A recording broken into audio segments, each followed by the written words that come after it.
Tercer domingo de Cuaresma. Lectura del Santo Evangelio según San Juan. Llegó a una ciudad de Samaria llamada Sicar, cerca de la tierra que Jacob había dado a su hijo José.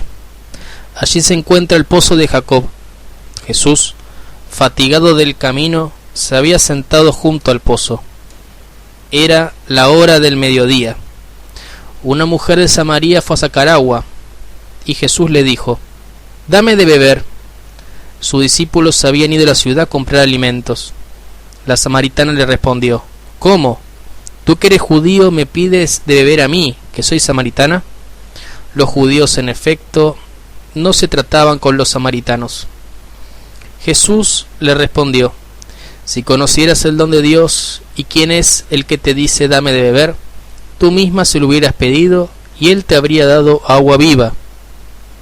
«Señor», le dijo ella, «no tienes nada para sacar el agua y el pozo es profundo. ¿De dónde sacas esa agua viva? ¿Eres acaso más grande que nuestro padre Jacob, que nos ha dado este pozo, donde él bebió lo mismo que sus hijos y sus animales?» Jesús le respondió: «El que beba de esta agua tendrá sed nuevamente, pero el que beba el agua que yo le daré nunca más volverá a tener sed. El agua que yo le daré se convertirá en el manantial que brotará hasta la vida eterna».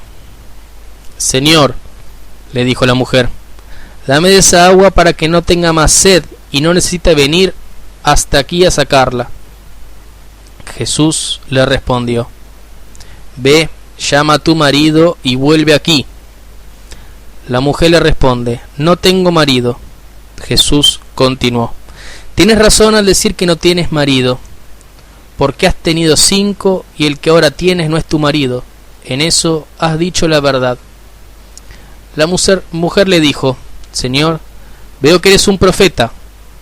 Nuestros padres adoraron en esta montaña y ustedes dicen que es en Jerusalén donde se debe adorar». Jesús le respondió: «Créeme, mujer, llega la hora en que ni esta montaña ni en Jerusalén se adorará al Padre. Ustedes adoran lo que no conocen. Nosotros adoramos lo que conocemos, porque la salvación viene de los judíos.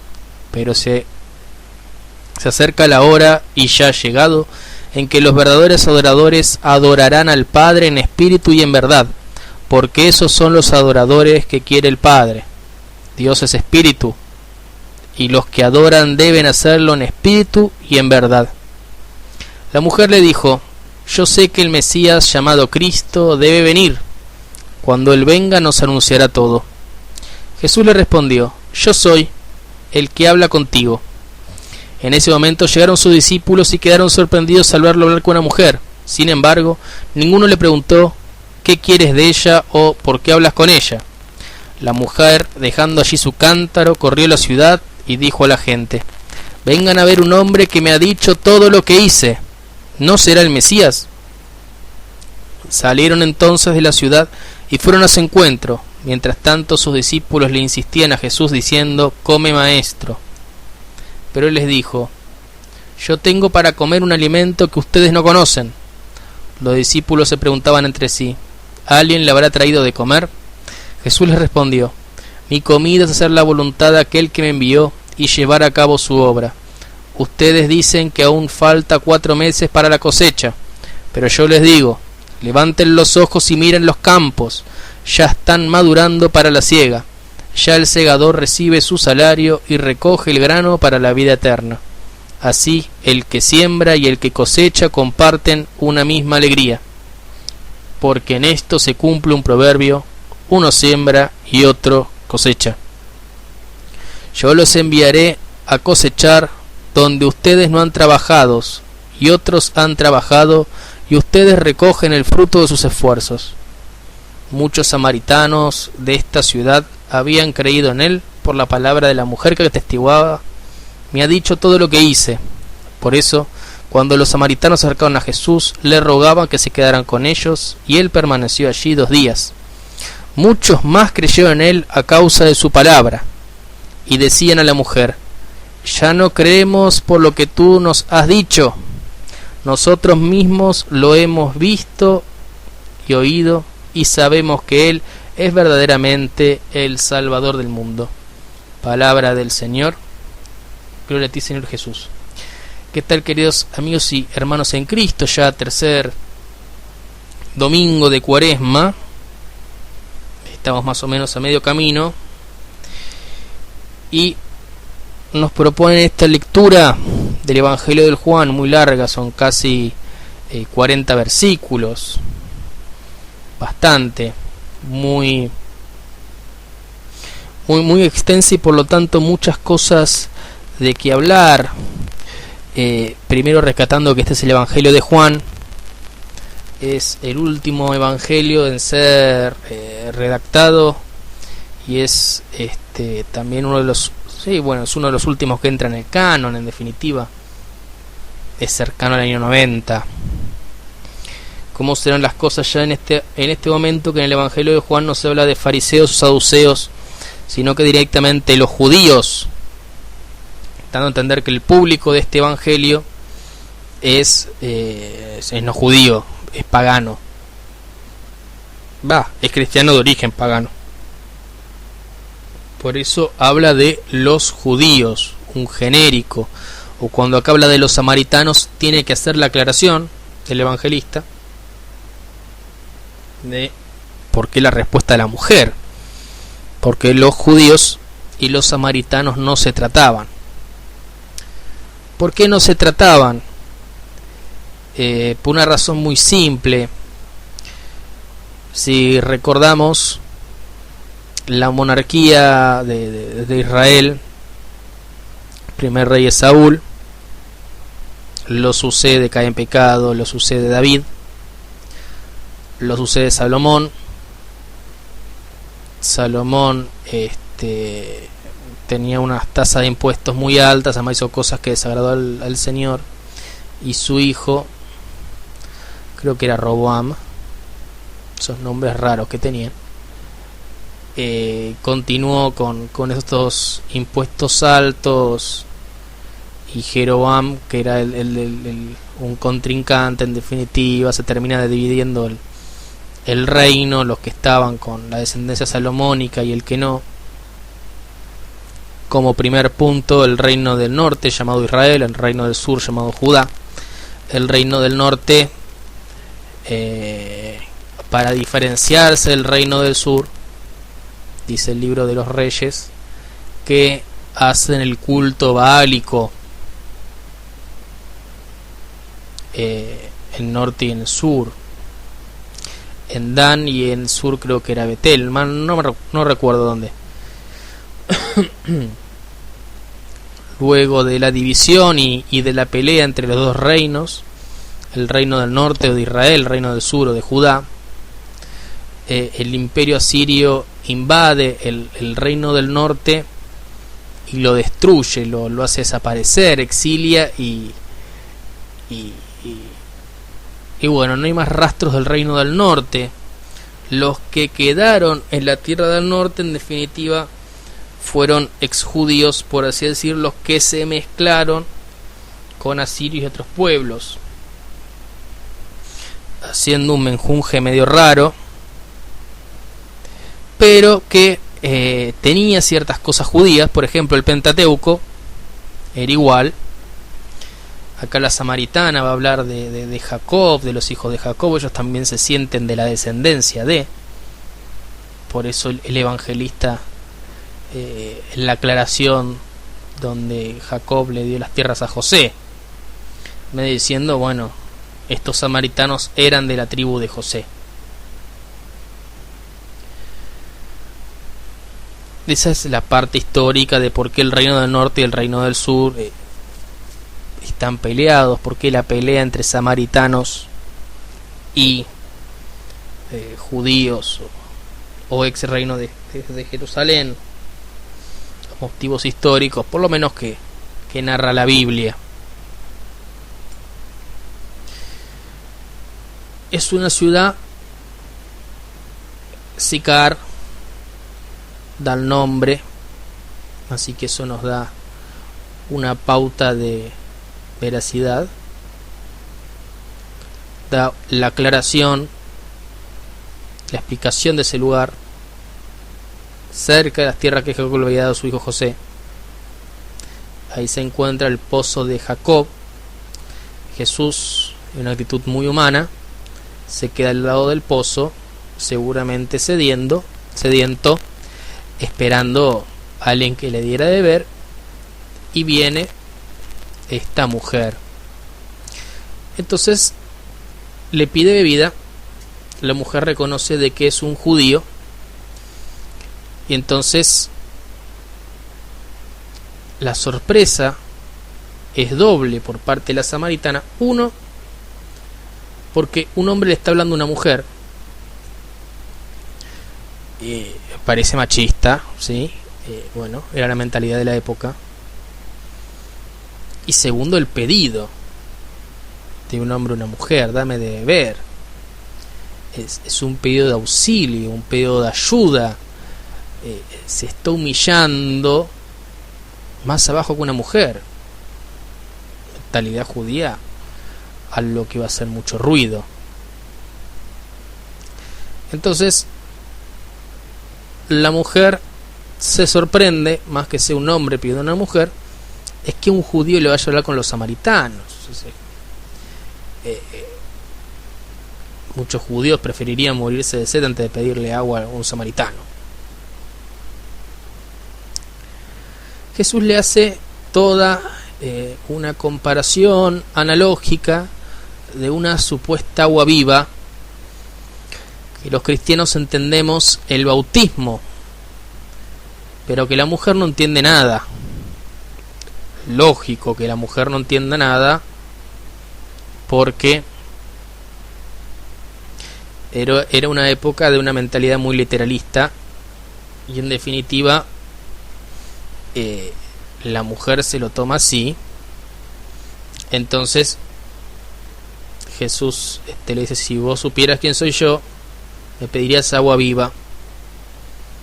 Entonces la mujer, con una lógica de hierro, va a decir: bueno, si vos tenés sed y me ofreces agua viva por la cual yo no voy a tener más sed, entonces ¿por qué corno no tomás vos de esa agua en vez de pedirme a mi agua? Lo intrigante, si hubiese terminado ahí, chao, no seguiría el relato, ¿no? Es que la mujer le hace la pregunta: ¿sos vos acaso un profeta? ¿Sos alguien más que Jacob, más grande? Y Jesús le hace esta analogía: el que beba esta agua va a tener sed, sí, pero el que agua viva no. Esa agua viva lo llevará a la vida eterna y no tendrá más sed. Y acá ya toma un tinte espiritual, ¿sí? No está hablando de un agua material, está hablando de un agua espiritual, por así decirlo. Confirmado más adelante, cuando Jesús le habla sobre Dios, que es espíritu.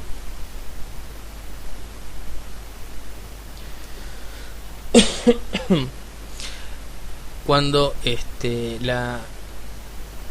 la mujer le va a hablar de la montaña, dice: nuestros padres adoran esta montaña, ustedes dicen que es en Jerusalén. ¿Dónde hay que adorar? En definitiva la pregunta podría ser eso. Y Jesús le dice: bueno, mira, ustedes adoran lo que no conocen, nosotros adoramos lo que conocemos. Está diciendo: nuestro Dios es el Dios verdadero. Sin embargo,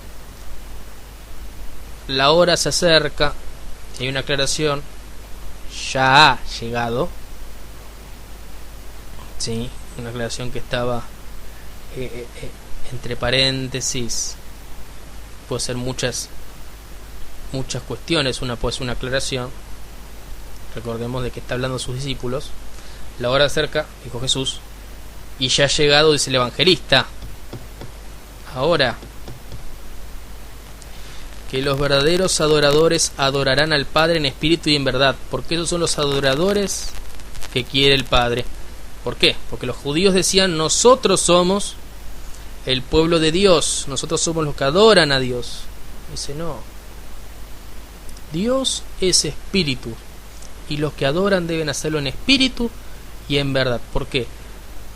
Está hablando en contra de los ritos judaicos, muchas veces hecho para exterior, de pinta y nada más.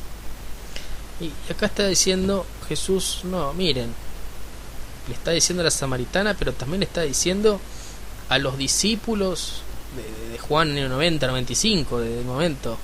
El Padre quiere adoradores en espíritu y en verdad, no solo en apariencia, no solo en rititos así externos, no, en espíritu y en verdad. La mujer, un tanto sorprendida, le habla de un Mesías futuro.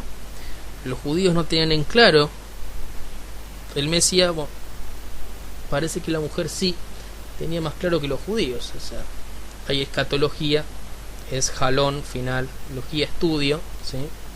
El final, el triunfo de Dios. Hay algunos relatos proféticos donde se habla del Mesías triunfante, otros que se habla, ni siquiera se habla de un Mesías, sino del poder de Dios. Pero acá la mujer va a citar al Mesías y Jesús, en un acto raro, va a decir: soy yo el Mesías. Llegan los discípulos, que es el maestro, conocían a Jesús, no le preguntaron nada. Y este es un texto muy interesante porque es un texto plenamente evangélico, misionero. ¿Por qué? ¿Quién va a ser el mediador entre los samaritanos y el Mesías? Va a ser una mujer. Una mujer que, primero y que todo, es mujer. Vaya paradoja, vaya cosa obvia. Pero el testimonio de la mujer no era válido, solamente el de los hombres y de más de uno, dos. Sin embargo, todo el pueblo, porque acá aparentemente habla de todo el pueblo, sorprendiéndose con la noticia, va a verlo a Jesús. Creen en el anuncio de esta mujer. Por otro lado, nada mejor que un misionero que conozca de la tierra. Me hizo acordar al pasaje de los chipriotas que estaban en Antioquía anunciando al Señor post Pentecostés, y lo mandan a Bernabé, que era de allá. Acá lo mismo, para hablar con samaritanos. Si hubiesen ido los judíos, probablemente no le hubiesen dado ni 5 de bolilla, pero al ser un testimonio de una de ellas, sí, uno de ellos.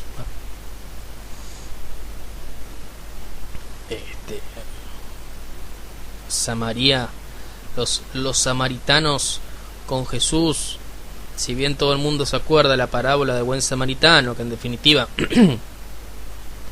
no es un hecho histórico, sino que justamente es una parábola. La curación de los 10 leprosos, el único que vuelve es un samaritano, y Jesús como que se queja. Y un extranjero es el único que vuelve, ¿no eran 10? Y en otro pasaje, los discípulos Juan y Santiago, que tenían que ir a la ciudad de Samaria, no le dan bolilla, le dicen a Jesús, y ahí son llamados los hijos del trueno. ¿Quieres que oremos para que caiga fuego del cielo? Acá la misión a los samaritanos se hace por medio de una samaritana, por alguien del lugar, alguien que conocía, que sabía que su testimonio era verdadero porque era una mujer que ellos conocían. Y quizás no era una mujer que estaba bien vista, porque tanto judíos como no judíos, para aquella época, una mujer juntada como era esto, es un lío.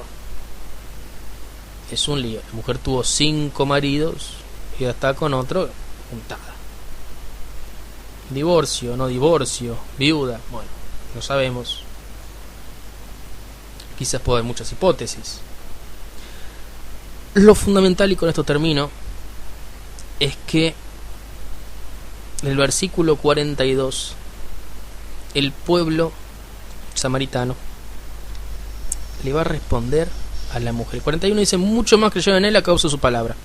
Y en el 42 le dicen a la mujer, ya no creemos porque tú has dicho, nosotros mismos lo hemos oído y sabemos que él es verdaderamente el Salvador del mundo. La misión que empezó con la mujer termina con la mujer. Es el broche, el final. Ahí se podría hablar de los frutos. Otro tema muy interesante que en esta versión larga va a estar es el tema de los frutos, también referido a la misión. Ustedes están cosechando lo que ustedes no sembraron. Y esta es la lógica del misionero católico y cristiano. Va un grupo misionero a plantar una semilla y a los años va otro. Y sí, porque estuvo tal y tal misionero, yo me acuerdo, hace tantos años, qué buena, pero bueno,